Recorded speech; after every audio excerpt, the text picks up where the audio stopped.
Hi, our topic for today is optionality. I'm again talking about Taleb's book, Anti-Fragility, and I want to discuss this idea of optionality because I think it's very important for philosophy and ethics and political philosophy, as well as for organizational ethics, for business, for, in general, living your life. So why does he focus on optionality? Well, one way of looking at this is to say we want to be able to detect fragility. We want to be able to detect opportunities for anti-fragility. We want to be able to make ourselves gain from volatility, from disorder, from things that could potentially harm us. So we not only don't want to be fragile, we want to look out for things that might make us fragile and avoid them, or at least mitigate them, but we also want to look out for opportunities. And how do we do it? Well, he gives us some guidelines, and I think they are important guidelines.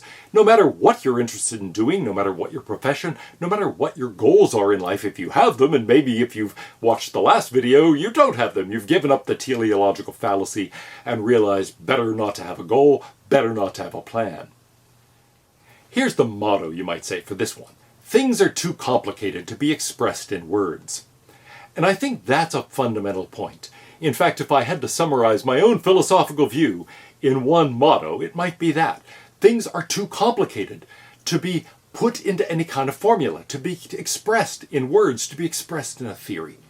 And so that complexity is something that is part of life. It's essential to life. It's essential to the life of every individual person, but also to every organization, to every group of people. So how do you deal with that sort of complexity? That's the question he's focusing on. And it is, in part, a prudential question about how to thrive in a world you don't understand that's immensely complex, but it's also a question of ethics. How do you act ethically in a world you do not understand? It's a complicated question, and a tricky question, because we typically think either that we understand consequences well enough to make some judgments on the basis of that, or that we understand people's intentions or characters well enough to make some moral judgments on the basis of that. If we don't understand any of those things, then what basis is left for morality? Well, by the end of the book, I think Taleb answers that question. And what we're going to look at here is part of that answer. So let's start with what he calls the Philosopher's Stone, more technically convexity bias. How to be stupid. Now, why do I say how to be stupid? Most of us don't have a goal of being stupid, but the idea is this. There's a sense in which we are inevitably stupid in life. Why? Well, because we're in a world we don't understand. The quest for knowledge is something we can make a lot of progress on, but on the other hand, we're never going to get close to understanding what's going on around us, what's going on with other people, what's going on with the world. Things are far too complex. So what do? How can we thrive in a world we don't understand, where we're really relatively ignorant and relatively stupid, given the complexity of the world? Here's the key idea. Optionality is a substitute for intelligence. It is a substitute for knowledge.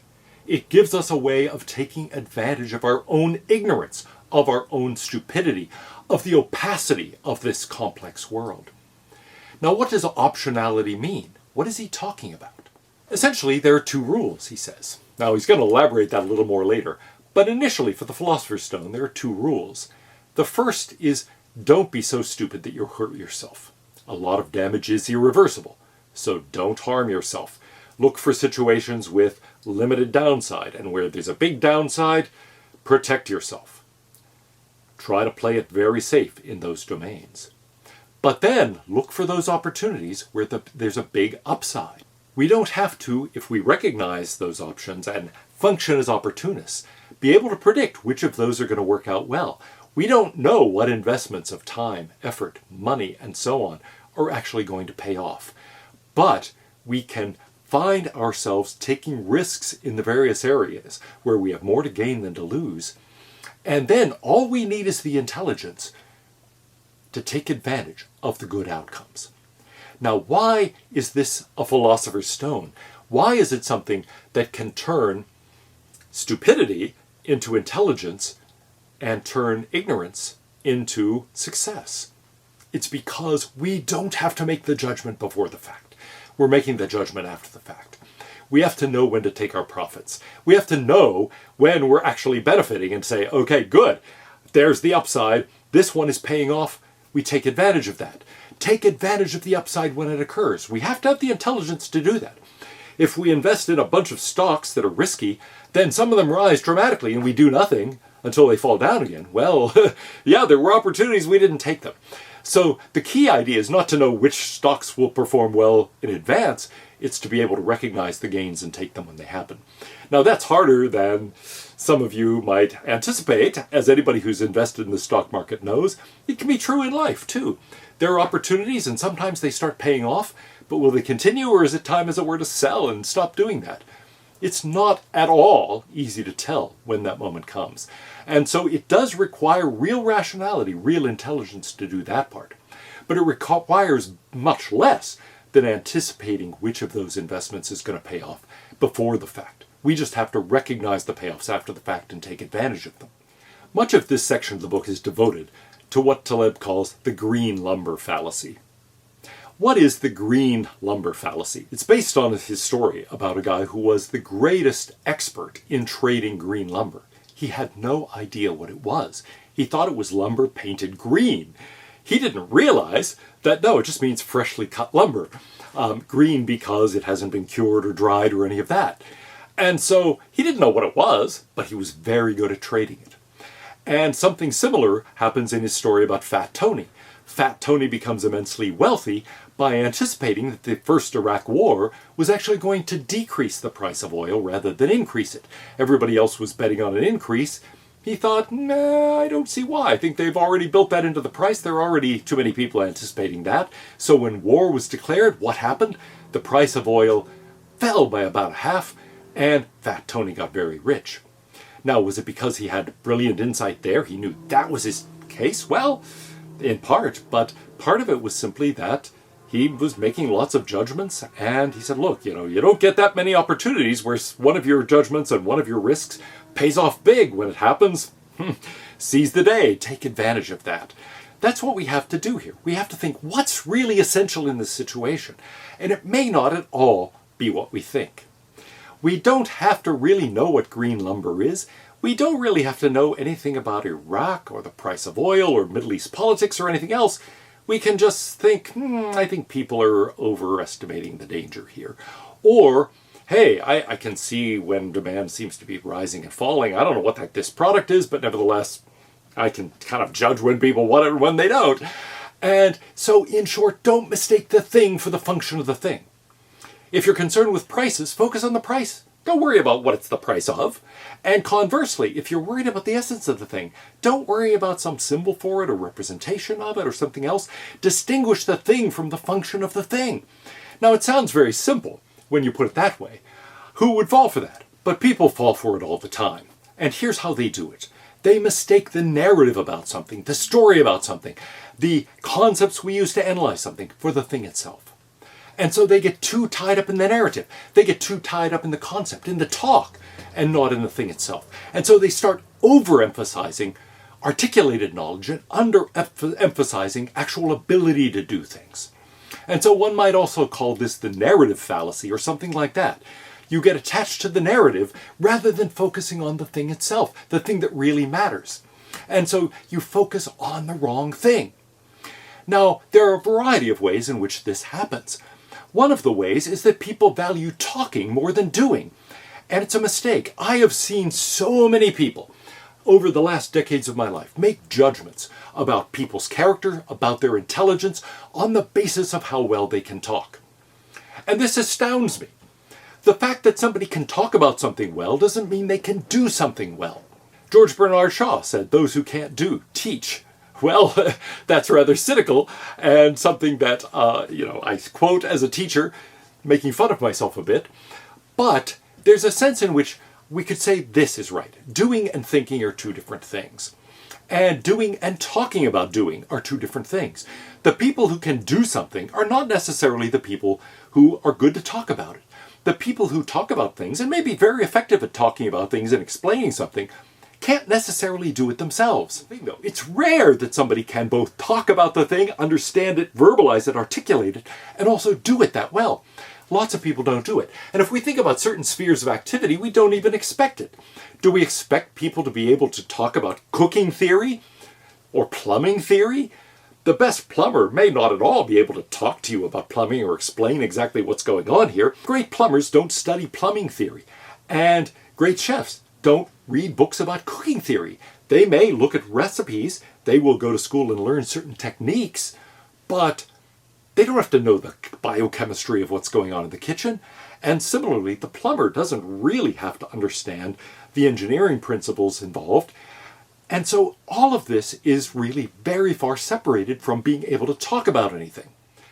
So here's a way to summarize the point. Optionality, having options, having opportunities, that is a substitute for intelligence. It's a substitute for knowledge. Optionality is asymmetry plus rationality. Asymmetry because you've got to place yourself in a position where there are opportunities where you have more to gain than to lose, and then rationality because you have to recognize the gains and take advantage of them when they occur. Now, the implication of the green lumber fallacy is that we mustn't confuse theory and practice. Yogi Berra said, "In theory, there's no difference between theory and practice. In practice, there is." And indeed, there is a huge gap between theory and practice when it comes to actually doing something. You can read all the books you want about playing the piano. It doesn't make you a great pianist. You can read all the books you want about music theory, and I've got a lot of them right here. It doesn't make you a great composer. And so the theory is different from the practice. Now, it might seem in theory that there isn't one. Yogi Berra has a deep insight here, because in theory you can say this is what Bach was doing in doing counterpoint that way.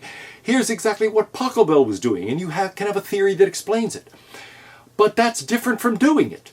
Presumably Pachelbel and Bach were not thinking about that theory of counterpoint, though they had some theory. They had some heuristics and guides, but the theory was developed after the practice, not vice versa. So we tend to think in terms of theory being applied in practice. That's typically not how it goes. That's not how scientific innovation typically goes. It's not how business innovation typically goes. It's not that we have a theory and then we apply it to practice. We have practice. We're trying to understand it, figure out how to get better at it, how to teach it, and then we develop theories. And I don't want to say that theory is irrelevant. Theory is important, partly to get better, partly to recognize dimensions we hadn't thought about before and hadn't been aware of, partly to help educate people and get them up to speed faster in what we're doing. But in the end, it isn't a substitute for the kind of skill, the kind of practical wisdom, as Aristotle would put it, that's involved in actually knowing what to do. Knowing what to do can't be reduced to knowing that certain things are the case. And the fallacy of equating them is a version of that green lumber fallacy. Taleb stresses that activity has a way of stripping things down to the simplest model of things, the simplest model that can be used in practice. So don't worry about elaborate theories. Worry about some guidelines, some heuristics, some rules of thumb that are helpful. And he closes this section of the book by giving us 4 examples of these heuristics, these rules of thumb that he recommends. The first one is rank things by optionality. Don't rank them by average payoff. Don't rank them by other kinds of considerations. Don't try to anticipate exact consequences. Instead, rank them by optionality. In other words, say, what gives me the greatest opportunities? If you think, well, this is going to pay off, but it doesn't give me much opportunity for gain, reject it. Go for the ones that present you lots of choices, present you lots of opportunities. Second, prefer open-ended to closed-end payoffs. You want to limit the downside. You want closed-end downsides, so you want to try to put yourself in situations where you don't have that much to lose. But you want a lot to gain, and preferably an unlimited amount to gain. You'd like to be in a situation where the sky's the limit with respect to the upside. So look for situations like that. Prefer those sky's the limit, open-ended gains to limited gains. Third rule, invest not in business plans, but in people. This is something I've done throughout my entire academic career, not investing in monetary terms, except for the 10 years that I was actually a chairman and played a key role in hiring and other matters like that. Instead, it's a matter of investing in the people just by saying, these are the people who seem to me really smart here. These are the people who seem capable. Those are the ones who are going to be able to take advantage of opportunities when they arise. Be around those kinds of people. Learn from those kinds of people. They're the ones who will actually teach you, in part, how to recognize opportunity, how to recognize the gains you want to take advantage of. They'll teach you the skills you need to succeed in that profession or in life in general. So try to find the people around you who are doing interesting things and who are best at taking advantage of opportunities. Don't worry about the details of what they're working on. I often tell students, if you're thinking about which courses to take, don't worry about the course. Look at the professor. Who is doing interesting stuff? Who is thinking interesting things? Who teaches it well? And actually, the teaching it well is probably the least important of those. Some of the courses I got the most out of in graduate school were the ones taught by people who were known to be not very good teachers. And indeed, they weren't stellar, they weren't brilliant teachers, they couldn't explain things all that well, but their ideas were terrific. Were they dressing them up and selling them in a very showy fashion? No, they were just laying out the ideas. But the ideas themselves were fantastic. And so I could recognize those are people, flashy or not, who know how to take advantage of ideas. Track the person. Finally, make sure you're barbelled. That is to say, make sure you've got more to gain than to lose. Make sure that the asymmetries are favorable to you in the sense that you are not very susceptible to negative black swans, but quite open to positive black swans. Make sure there are opportunities for gain that is greater than any opportunity or danger you have for loss. Finally, I want to close with a point from Nietzsche. Nietzsche at one point says, "What is not intelligible to me is not necessarily unintelligent." I've found over the past decades lots of people writing off other people as unintelligent, as stupid, when in fact they were doing something those people simply didn't understand. It's very easy to think, look, that makes no sense, that person's such a dummy, when it's simply that you don't get what they're doing. Now sometimes that person themselves doesn't get what they're doing in the sense that they can't talk about it, they can't explain it, they can't give you a theory, but they're extraordinarily good at it. And I mentioned there are some jazz musicians I know who are like that. They can't explain what they're doing, they just do it, and they do it extraordinarily well. Hang around with them, and you'll start learning little tricks that help you do it better too. Why do they work? You may have an idea, you may not, okay? But hey, it doesn't matter. You learn from that master that it works. The fact that you can't understand it, or even that that person can't understand it, maybe nobody can understand it, maybe it's strictly unintelligible to everyone, that doesn't make it unintelligent. That doesn't mean it's something that is dumb and that you can't learn from. Because the world is complex, because causal relationships in a complex world are opaque, there's going to be a lot out there that you and everyone else find unintelligible. That doesn't mean it's not important. It doesn't mean that somebody who has the ability to deal with it is stupid. It may well be they have a huge amount of practical wisdom. They know what to do, but they can't explain how they know what to do. They just do. They can't explain it. Maybe nobody can explain what the heck they're doing. But that doesn't mean it's not a very important kind of practical wisdom, and that it's something we shouldn't value greatly. That kind of ability to do something, whether or not you can explain it, is key not just to optionality and to rationality, but to living well.